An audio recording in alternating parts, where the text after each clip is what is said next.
धनुष यज्ञ सम्मेलन में उपस्थित नृपालों,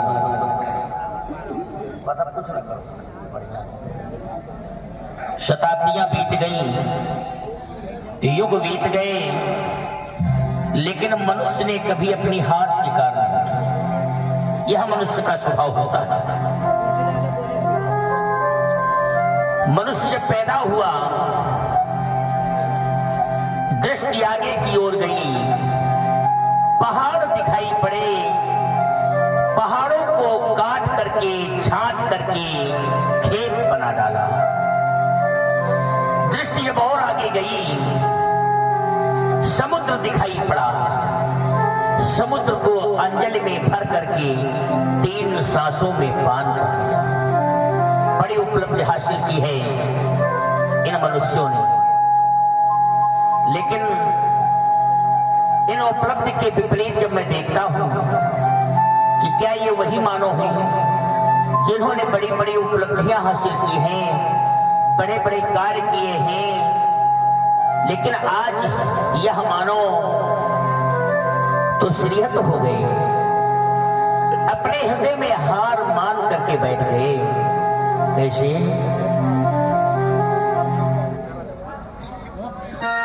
ये श्रीहत भये हार ही है राजा, श्रीहत भये हार ही है राजा।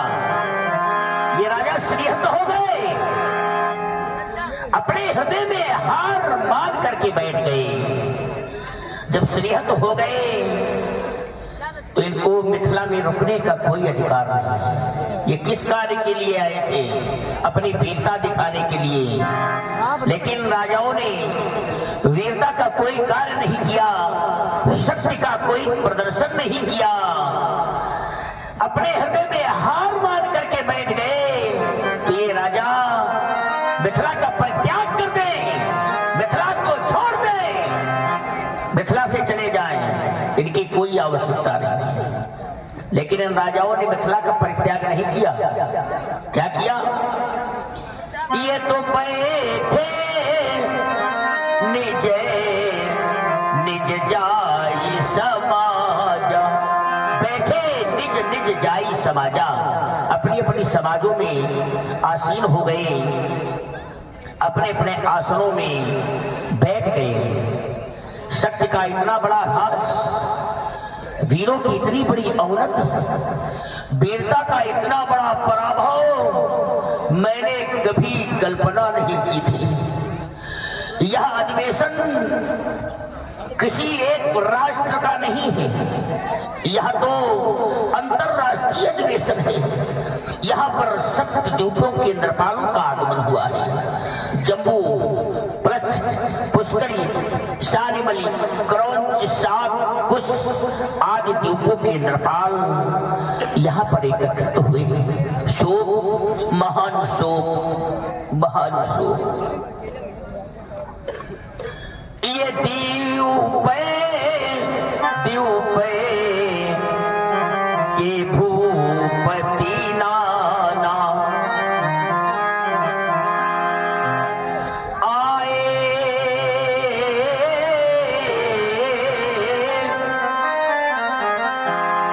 सुनी हम जो बने ठाना। द्वीप द्वीप के नृपालों का आगमन इस मिथिला प्रांगण में हुआ है। आज मेरे प्रण को सुन करके यहाँ पर देवता, दानव, सभी मानव देश में यहाँ पर पधारे हैं। देव दनुजे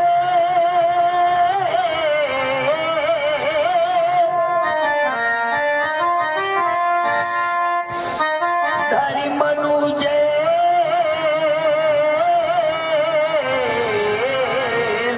शरीरा, ये विपुले वीर आए न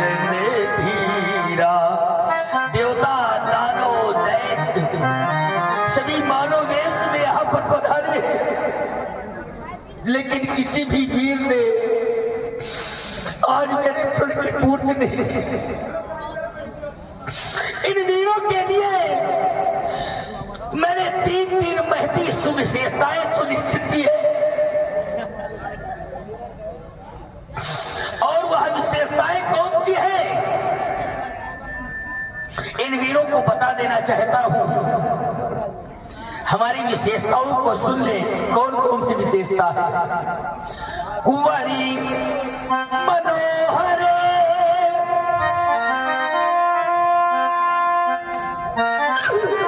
मनोहर कन्या, कुंवारी मनोहर।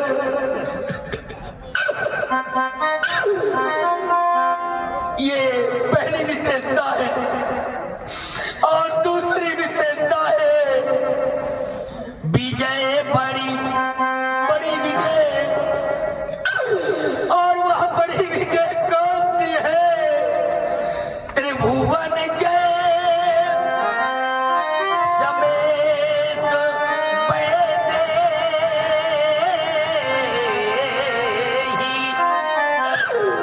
त्रिभुवन जय का पदक। ये दूसरी विशेषता है। और तीसरी विशेषता है कीर्ति अति गमनीय, गमनीय कीर्ति। ये तीसरी विशेषता है। लेकिन मैंने 3 विशेषताएं इन वीरों के लिए सुनिश्चित की है, लेकिन विधाता ने कोई वीर नहीं जन्मा है जो आज मेरी बेटी के मांग में सिंदूर भरने कोई वीर नहीं जन्मा है।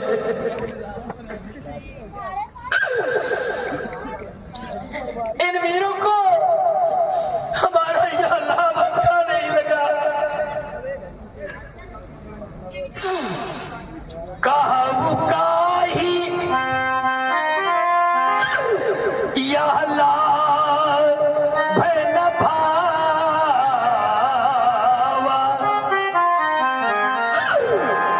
कहूं न शंकर चाप चढ़ावा।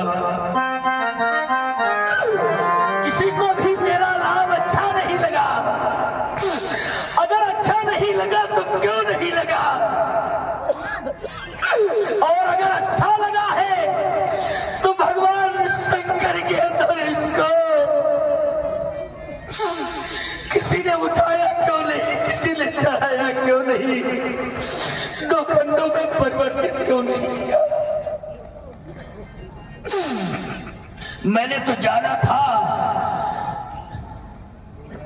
कि ये वसुधा वीरों की खान है।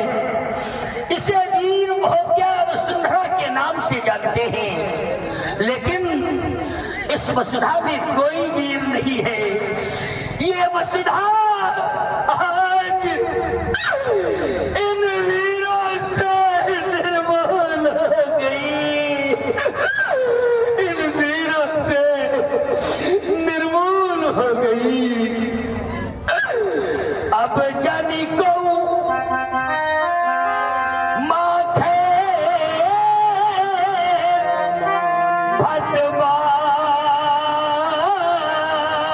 भटवानी, और ये पीर पीर वही मैं जानी।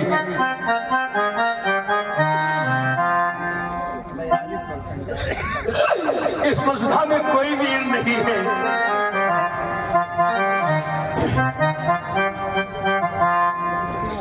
नहीं है आज धरा में वीर,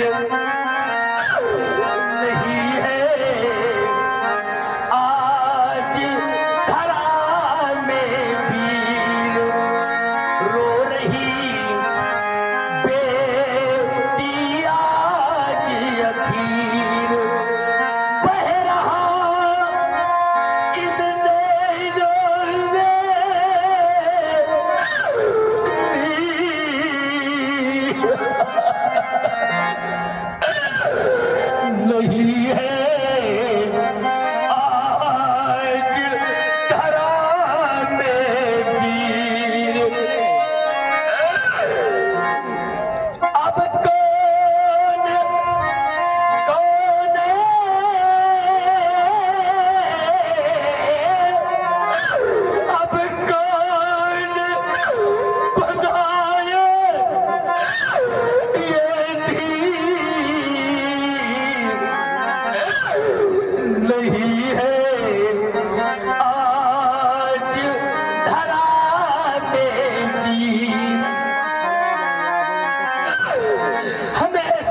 मथुरा में कोई वीर नहीं है जो आज मेरे प्रण की पूर्ति करके कोई चाहे धनवान की बेटी हो चाहे निर्धन की बेटी हो, ये बेटियां धान की बेल की तरह होती है। धान की बेल, धान की बेल उगाई कहीं और जाती है पर लगाई कहीं और। बेटी होती है धान बेल जो कहीं उगाई जाती है। कुछ समय के बाद वही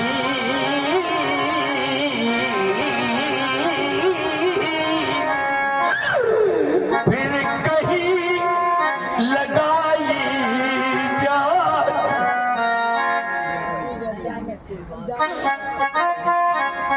बेटियों का जन्म एवं पालन पोषण कहीं और होता है लेकिन उनका जीवन यापन कहीं। जिसने बेटी को जन्म दिया है, बेटी के कष्ट को, बेटी के दर्द को वही माता वही पिता समझ सकते हैं कि बेटी का दर्द क्या होता है, बेटी का कष्ट क्या होता है। और जिसने बेटी को जन्म नहीं दिया, बेटी को जाया नहीं, वो माता पिता क्या जाने कि बेटी का दर्द क्या होता है, बेटी का कष्ट क्या होता है। जिसने कन्या जाई ही नहीं, वो कन्या का तुझे क्या जाने। जिस पर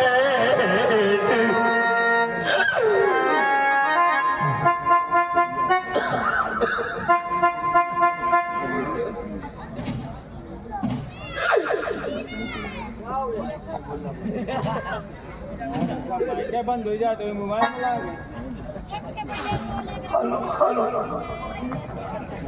और आप हैं वीरेन कुमार जी अवस्थी, आपकी ओर से 51 पुष्प मुद्राएं, वह 51 पुष्प मुद्राएं। विश्वनाथ जी अवस्थी, आपकी ओर से 51 पुष्प मुद्राएं। वीरेन कुमार जी मिश्रा, आपकी ओर से प्रदान हुए हैं बहुत बहुत साथ। बेटी वाले ही हमारे दर्द को समझ सकते हैं, बेटी वाले पिता ही हमारे कष्ट को समझ सकते हैं। जिसकी बेटी है वो दर्द को समझ सकते हैं। जिसने कन्या जाई ही नहीं, वो कन्या का दुख है क्या जाने। जिस पैर विवाही फटी नहीं, वो पीर पराई क्या जाने। जिन आंखों में आंसू होंगे वो माता जरूर बेटी वाली होगी, और जिस नेत्रों में आंसू नहीं होंगे वो बेटी वाले। और आप हैं शुभ होने जी द्विवेदी, आपकी ओर से भी 51 पुष्प मुद्राएं भेंट है बहुत बहुत साथ। जिन आंखों में आंसू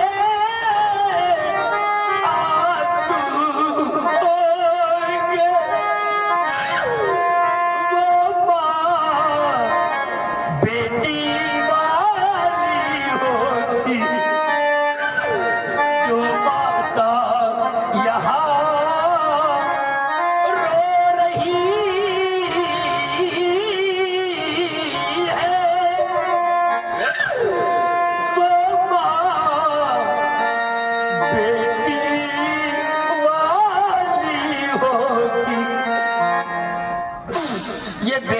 ममतामयी होती है, ममता की मूर्ति होती है।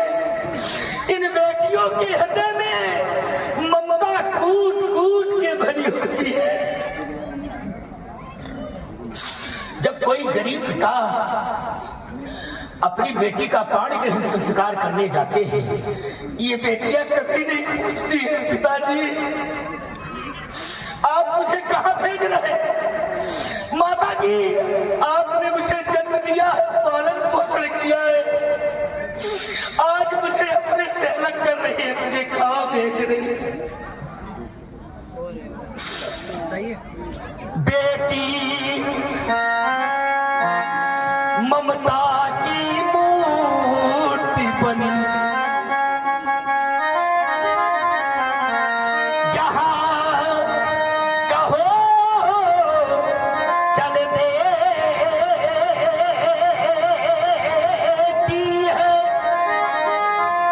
और जिसके संग तुमने गांठे बांधी तो स्वीकार तुरंत कर लेती।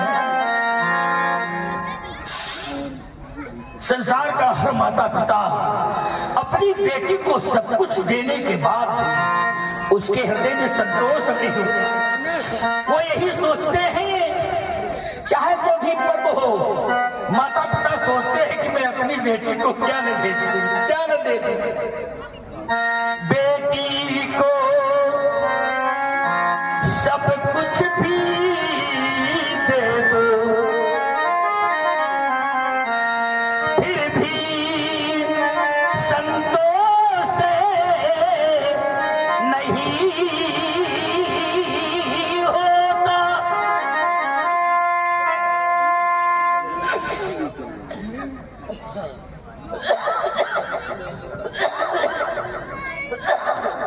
और आप हैं कल्लू शुक्ला जी, आपकी ओर से 51 पुष्पमुद्राएं।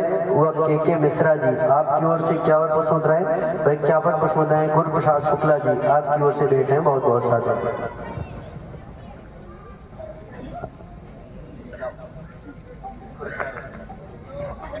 और आप हैं प्रिंस द्विवेदी जी, आपकी ओर से 11 पुष्पमुद्राएं। आप हैं पप्पू द्विवेदी जी, आपकी ओर से 51 पुष्पमुद्राएं। व ब्राह्मण प्रिंस द्विवेदी जी, आपकी ओर से 11 पुष्पमुद्राएं भेंट है, बहुत बहुत साधुवाद। जय जय। बेटी को सब कुछ भी दे दो, फिर भी संतोष नहीं होता। बेटी की दुख में विदाई में हर हृदय यहाँ देखा रोता। जिसने बेटी को विदा किया है, बेटी की विदाई को वही समझ सकता है। और आप हैं शानू द्विवेदी जी बर्राट, आपकी ओर से 11 पुष्पमुद्राएं भेंट है, बहुत बहुत साधुवाद। और जिसने बेटी को विदा नहीं किया, वो क्या जाने विदाई क्या होती है। जिसने की बेटी विदा नहीं, वो दुख है विदा का क्या जाने। जिसने कन्या जाई ही नहीं, वो कन्या का दुख क्या जाने।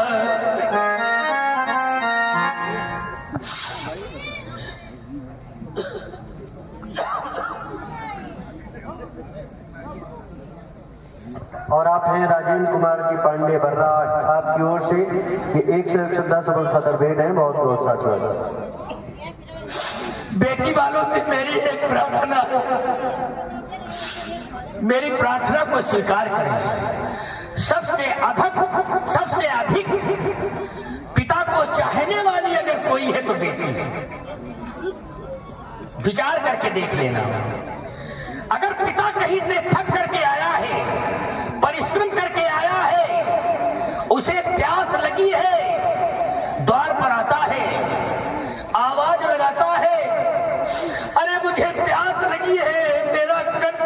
रहा है, मुझे कोई है जल पिलाने वाला।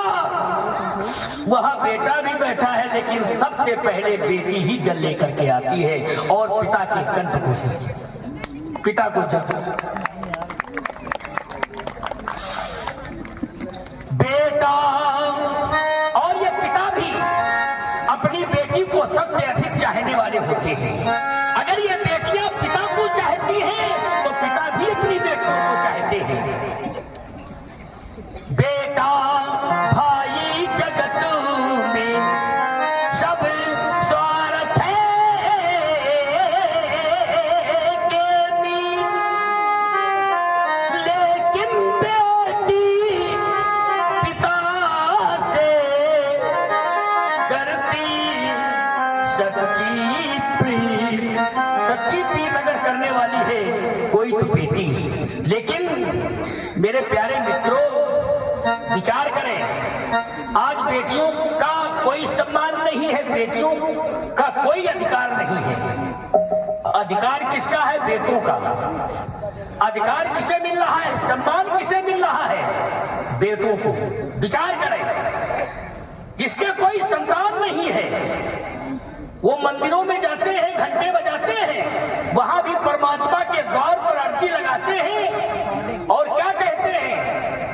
हे परमात्मा मुझे एक बेटा दे दो। कोई ये नहीं कहता कि बेटी दे दो, बेटा दे दो। जो बेटे की मांग करते हैं, इसलिए कि बेटा होगा तो धन कमा करके दे दे, बेटा होगा तो कुल को रोशन करेगा, बेटा होगा तो कुल का चिराग होगा। लेकिन विचार करें, क्या ये बेटियां बेटों से कम है? चाहे जिस क्षेत्र में ले ले, ये बेटियां बेटों से आगे हैं। चाहे शिक्षा के क्षेत्र में ले ले, ये बेटियां ही सबसे आगे आती है और बेटियां ही बाजी मारती है। पिता के यश को बढ़ाने वाली अगर कोई है तो ये बेटियां हैं। ओस की बूंद की तरह होती है बेटियां, माता की प्यारी, पिता की दुलारी होती है बेटियां। माता पिता के दर्द में हमदर्द होती है बेटियां। बेटा रोशन करता है एक कुल को तो ये दो दो कुलों की लाज होती है।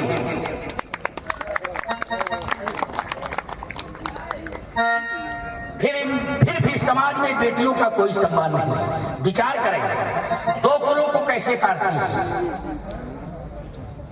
पहले बेटी का बेटा नाना के यहाँ श्राद्ध करता है, पिंडदान करता है, फिर अपने यहाँ श्राद्ध करता है, पिंडदान करता है, फिर गया जी जाता है, वहां पर नाना के यहाँ का श्राद्ध करता है, पिंडदान करता है, अपने यहाँ का श्राद्ध करता है, पिंडदान करता है। तो बेटी का बेटा सुता सप्त विंशति कुम नाम नरता, 20 और 7 27 पुरखों को तारता है और अपना बेटा सिर्फ 3 पुरखों को तारता है। तो 3 पुरखे तारने वाला श्रेष्ठ है कि 27 पुरखे तारने वाला श्रेष्ठ? ये बेटियां हैं आगे कि नहीं है आगे पुत्र से? अब समय न दे आपको बोले।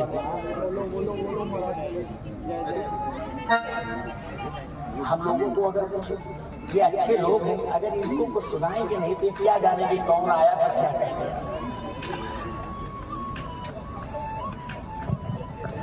इसलिए बेटों का क्यों मान है जग में, इन बेटी का कोई मान नहीं। मुझे बताओ दुनिया वालों, ये बेटी क्या संतान नहीं? बेटा तो बस धन ही कमाए और ये बेटी रिश्ते कमाती है और बेटी निजे दुख सुख में रहती,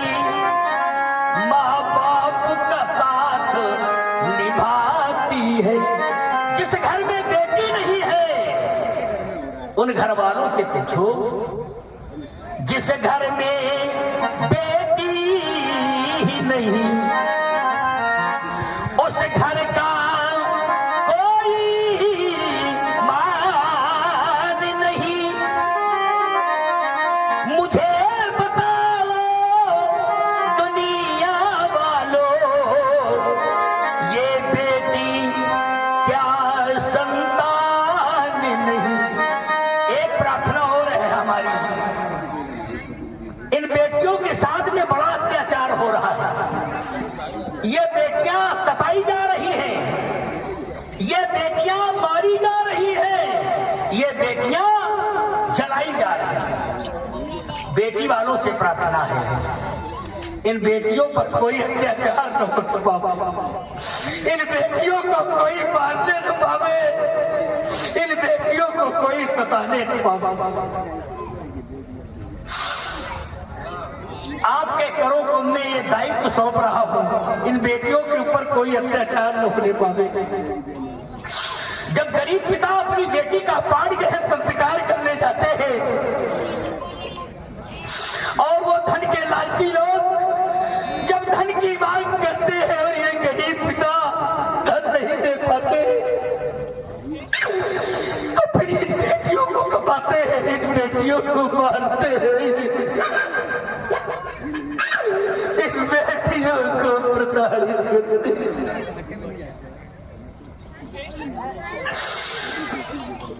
धन अभाव में यही बेटियां जब दुष्ट घरों में जाती है तो रोज मारी जाती है और रोज जलाई रोज मारी जाती है, रोज चलाई जाती है। बेटा चाहे घर छोड़ भी जाए पर बेटी साथ न छोड़ेगी।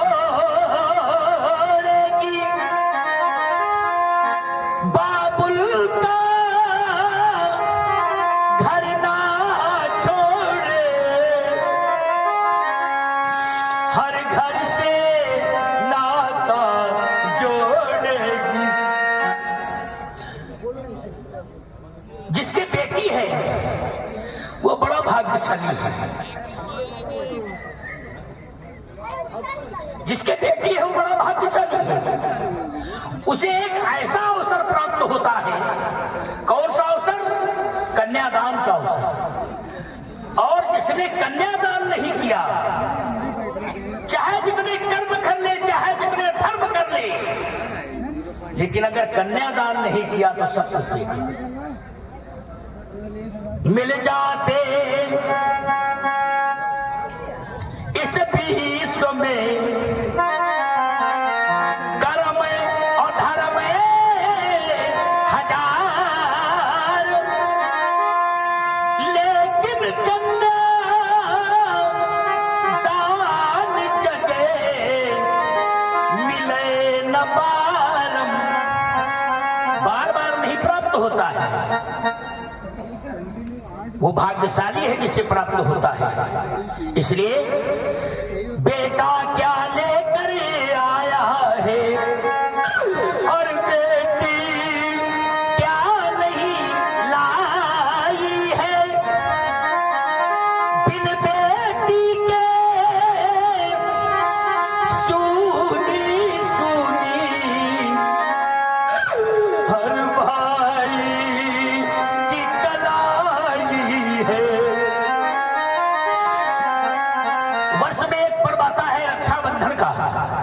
ये बेटियां, ये बहनें उस पर्व का इंतजार करती हैं कि वो पर्व कब आवे, मैं अपनी भाई की कलाई में रक्षा सूत्र बांध सकूं, राखी बांध सकूं। और जिन भाइयों की बहना नहीं है उन भाइयों से पूछो, वो सोचते हैं कि आज अगर मेरे बहन होती तो मेरी कलाई में राखी जो बेटे की चाहना रखते हैं और सूर्यकांत जी की मम्मी की हल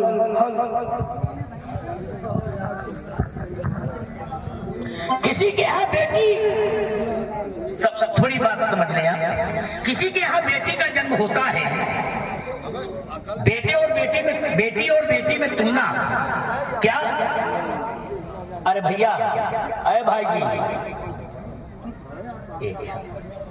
आप बेटी वाले हैं, थोड़ी वेदनाएं सुन लें।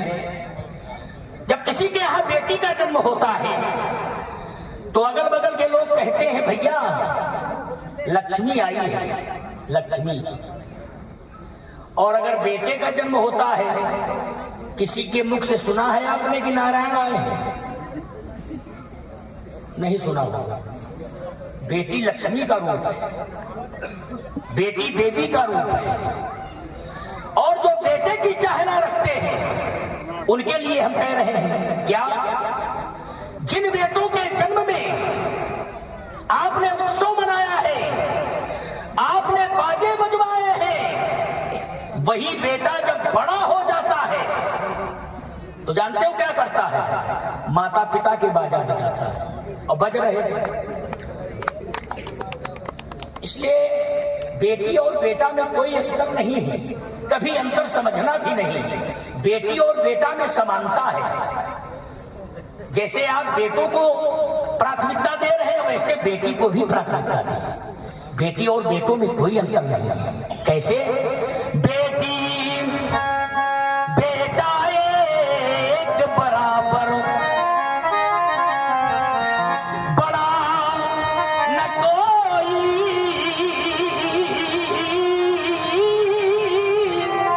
छोटा है।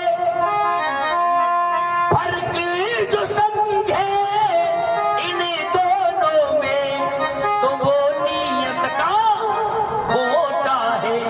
ऐसी नियत वालों का तुम करना कभी सम्मान नहीं। मुझे बताओ दुनिया वालों, ये बेटी क्या संतान नहीं? गरीब से गरीब पिता अपनी बेटी का पाठ ग्रहण संस्कार कर देते हैं, लेकिन आज मैं राजा होकर के भी अपनी बेटी के भाग में सिंदूर न भरा सका, मैं अपनी बेटी के हाथ पीले न करा सका। और अधिकार है मुझे राजा होने पर। अगर मैं जानता ये धड़ा है इन वीरों से खाली है तो करता प्रण ही ऐसा बिना दीपक दीवानी है। ये सभी राजा सोच रहे होंगे जनक प्रतिज्ञा भंग करेंगे, नहीं धनुष जब टूट सकेगा तो क्या सीता को कुंवारी रखेंगे? ये आसरा लिए वह बैठे हैं। आसरा छोड़ प्रस्थान करो, हम सभा जोड़कर पछताने। सीता सुकुमारी का विवाह लिखा ही नहीं विधाता ने। शुक्र जाई चौपन परिहरऊ तो कुमारी कुमारी रहू का करऊ। गजहुआस निज निज गृह जाहू, लिखा न विधि वैदेह विवाहू। धनुष भंग नहीं हो सका, सभा करा दो भंग। बिगड़ गई मिथिलेश की रंगवन का रंग, रंगवन का रंग। सीता से मर समात, मैथिली से मर समात, मैथिली से मर समात।